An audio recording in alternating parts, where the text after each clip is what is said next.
everyone, welcome to my YouTube channel. It's your girl Anita, A to the N to the I to the C to the A. So if you're a returning subscriber, thank you so much for tuning in once again with me on this channel. Thank you for the love, the support. God bless you all. And if this is your first time here, please do well to stay to the end. Recommend this video to others that you know it to be helpful and useful. So like, comment, leave your comments in the comment section. Let me know what you want to see in the what videos you would like to see. Let me ask questions. I'll do all to answer everything. Subscribe and also do well to hit the notification bell so you get notified every time I post a new video, because trust me, you don't want to miss out. So without further much ado, let's get right to the topic for today. So our topic for today is step-by-step process on becoming a US RN, on becoming a US registered nurse. So now you want to bam bam. You want to chill with the big boy.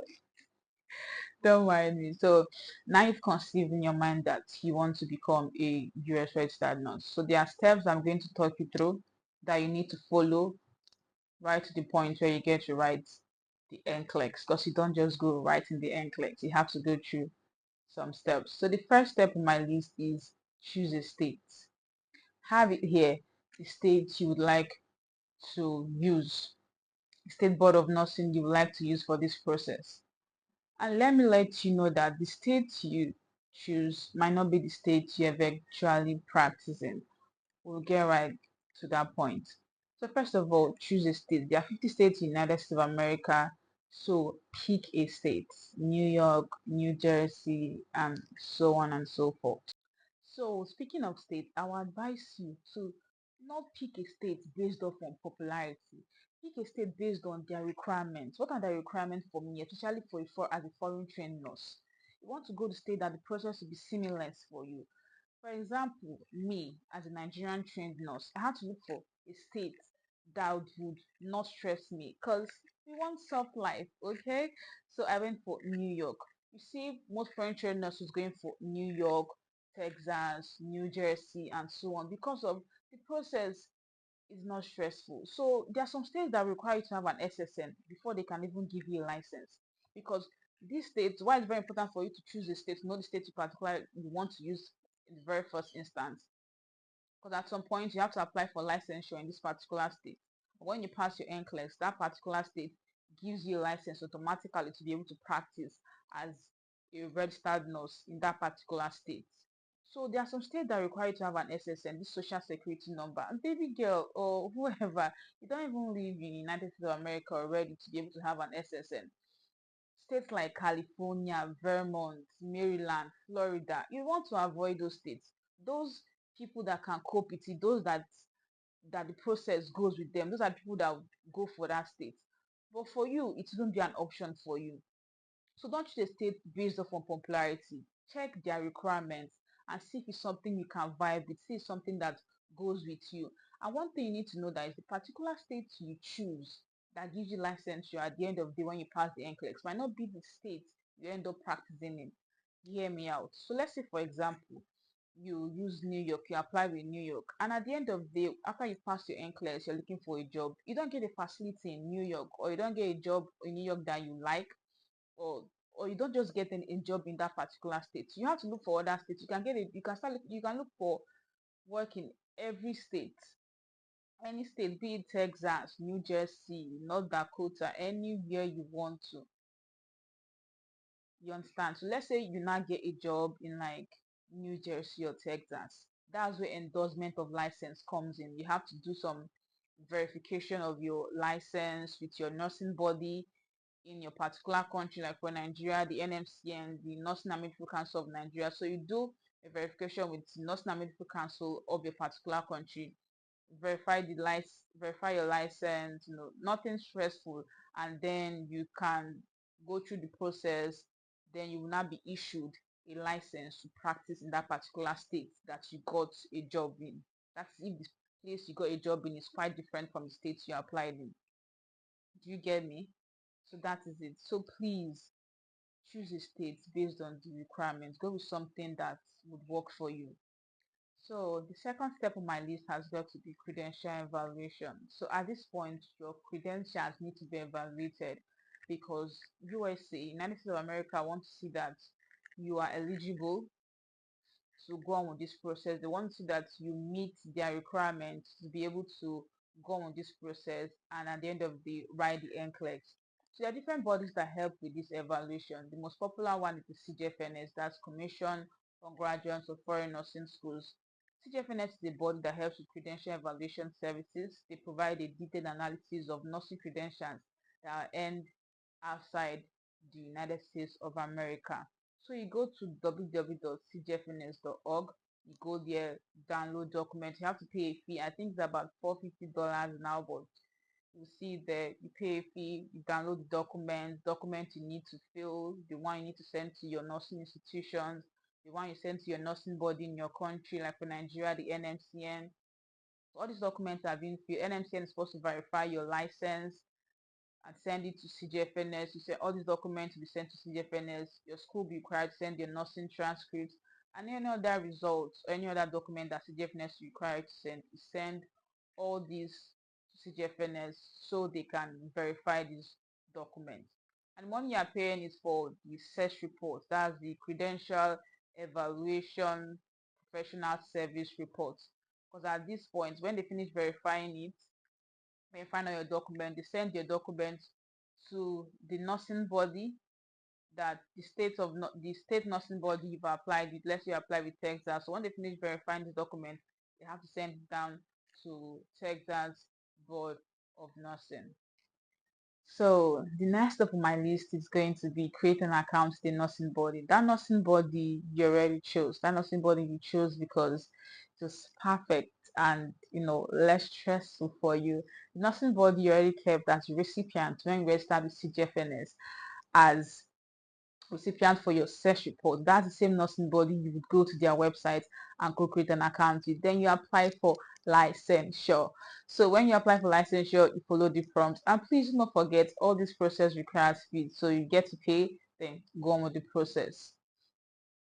So you go to that nursing body, create an account with them, apply for licensure, follow the prompts. Like for Texas Board of Nursing require you to write the jurisprudence exam, nothing stressful, get the criminal background check, and also fingerprinting cards and send to them. For example, if you're in Nigeria, to get the criminal background check report, you get to any police station wherever you are. But for Nigeria, you would go to the police station at Alagbon to get that criminal background check and also the fingerprinting cards.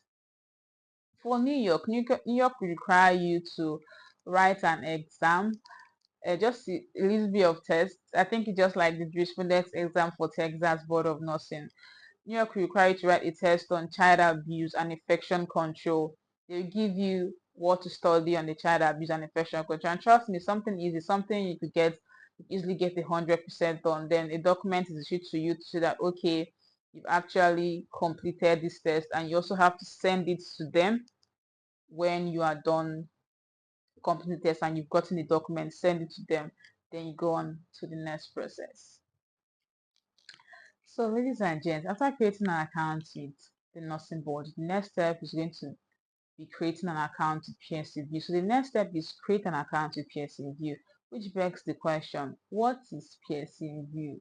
Or who is PSCView? PSCView is a body, is an international testing company that provides exams for a variety of purposes. For our purpose, providing providing exam as part for the NCLEX. So you create an account with them, you pay a particular fee. Do not forget, nothing is free. Oh. So when you create an account with PSCView and do what you need to do, then your ATT is issued to you, authorization to test, which brings us to the next step. So now the ATT is being issued to you. ATT stands for authorization to test. ATT is a document that allows the nursing candidate to be able to schedule for the exam. So without the ATT, you cannot schedule for this exam. So ATT is a period of, now is a period of 75 to 90 days. ATT used to last for about 6 months. So within this period, you have to take your exam within this duration of time. And please be aware that, or I will advise you that you should already be prepared for this exam before you go register with Pearson VUE, because the 8T comes fast. It doesn't waste time. About a week, your 8T is here and you have to schedule for the exam. You heard people say, oh, I didn't know 8T was going to come out and I've not even read. I don't even know, and I have this period just to write the exam, because if you don't write the exam within that period, you have to register with Pearson VUE again, pay another fee before your 8T is issued to you. 8T used to be for 6 months. So believe me when I say, when it used to be for 6 months, most people had not started reading for the NCLEX. They used that 6 months to start preparing for the NCLEX, reading all the, start reading and also schedule for the exam. But now I advise you, because of the duration of time, so you don't be amongst those that have not started preparing or not prepared for the exam by the time they get their ATT. Make sure you start preparing. Make sure you're already prepared for this exam before your ATT comes, because it comes fast, like I said. So as a foreign trade nurse, I would advise you that even before we start with PSU to get your ATT, I would advise that you start looking for where to write exam. For example, if you are in a country where you don't have a center like in Nigeria, you have to start looking for the country you want to write the exam. Start, getting the requirements ready to be able to go to the embassy of the country or the particular country you want to write the exam. Get the requirements so you can get your visa. Start, start trying to know where you want to stay, book for hotels, hotels close to where you'll be writing the exam, get all these things in place, start getting money for flight tickets. And please, it's very important to make sure you are prepared for the exam. I would say now the duration of ATT, merely you conceive that you want to start this process, start reading for the NCLEX, but just do what works for you. So the next step, the last but not the least, I know you say whether the steps don't finish, but these are the steps you need to go through. Just keep checking till you get to the point of going to write your NCLEX.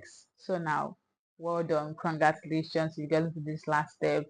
So now all you need to do is activate your NCSB, and that's your Nursing Council State Board of Nursing, and then schedule for the exam. So schedule for the exam based off on the ATT duration of time you've been permitted to write this exam. So pick a date, an available date based off within that period. Pick an available date, a date available in the particular period to be writing the exam, and then go take your NCLEX. Go do this thing. You've been waiting for this. You've started this process, and now you're at the end. Just go do you. So make sure you check the Pearson VUE site to actually check for the requirements. Check that things you are not supposed to wear.